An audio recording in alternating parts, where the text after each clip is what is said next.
This week, the European Parliament is voting on the so-called Omnibus package, Brussels' latest attempt at regulatory simplification. But let's be honest, it's not simplification. It's like rearranging deck chairs.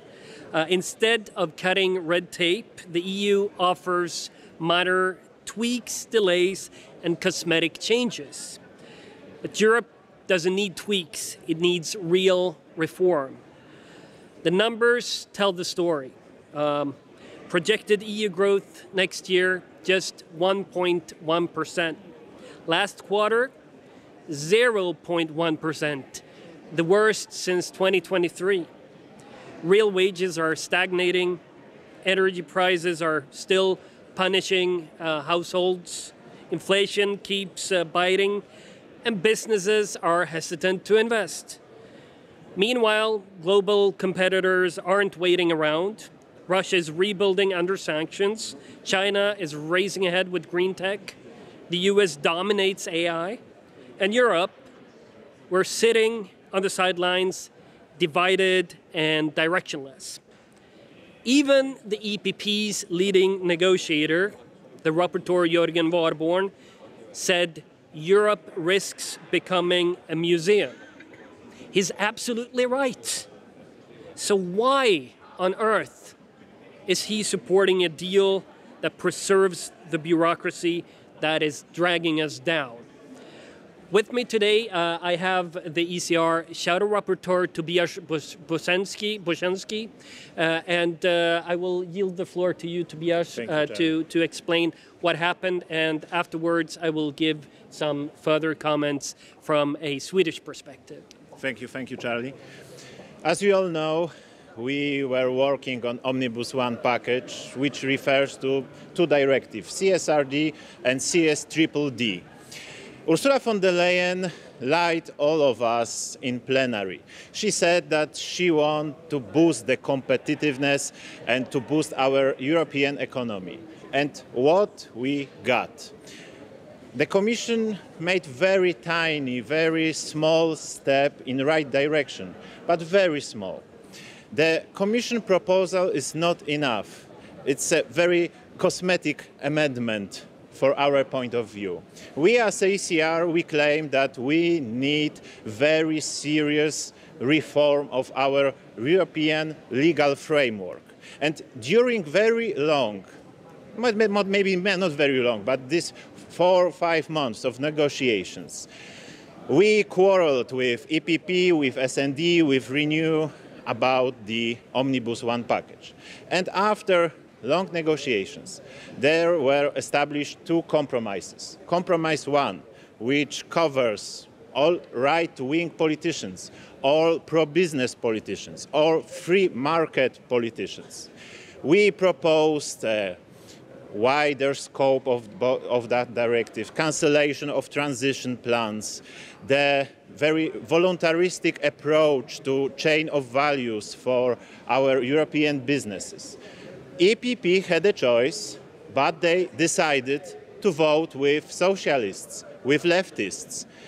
It's very, very serious problem right now, because the Compromise 2, which passed in the Committee on Legal Affairs last week, is not enough. It's a very, very small step. It preserved all bad ideas of the climate policies, Green Deal, etc.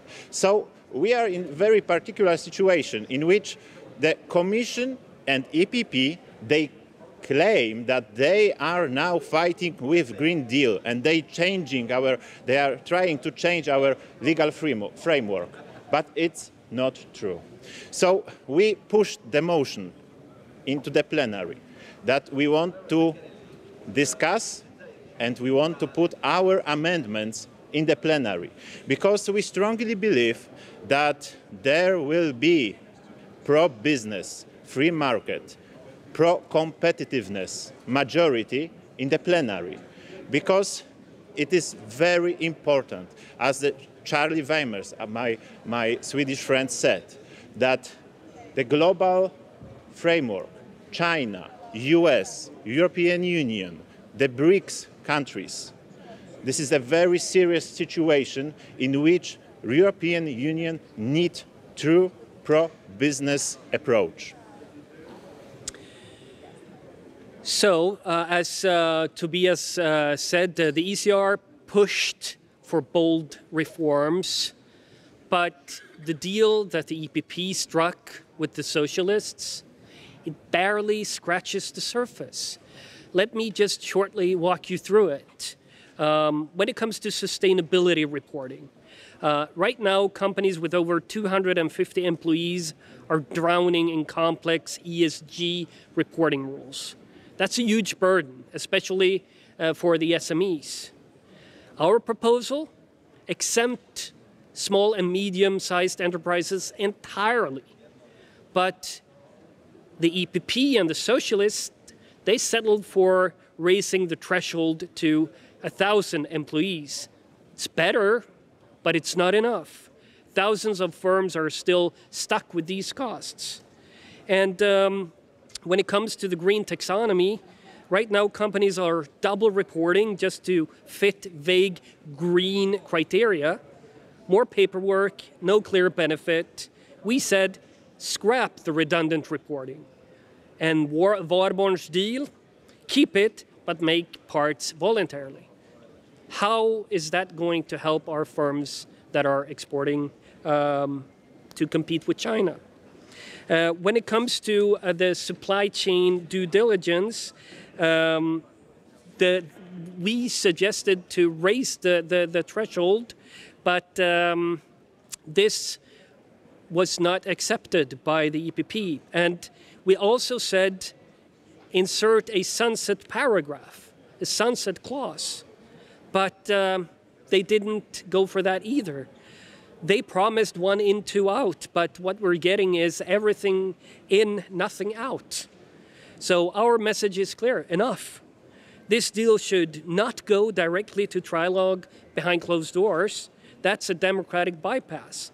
What we're seeing right now is the EPP shielding a watered-down deal with the S&D from improvements from the right. So we are, in the ECR, are demanding that Parliament be allowed to do its job. Debate, amend, and fight for serious deregulation. Because Europe has a chance to lead again, but not with bureaucracy, not with half measures, with freedom, with competition, with bold reforms that puts businesses and citizens first. In short, Europe does not need string trimmers to cut through red tape. Europe needs a chainsaw to deal with the bureaucracy, a real regulatory reset. Thanks for listening. We're open for questions.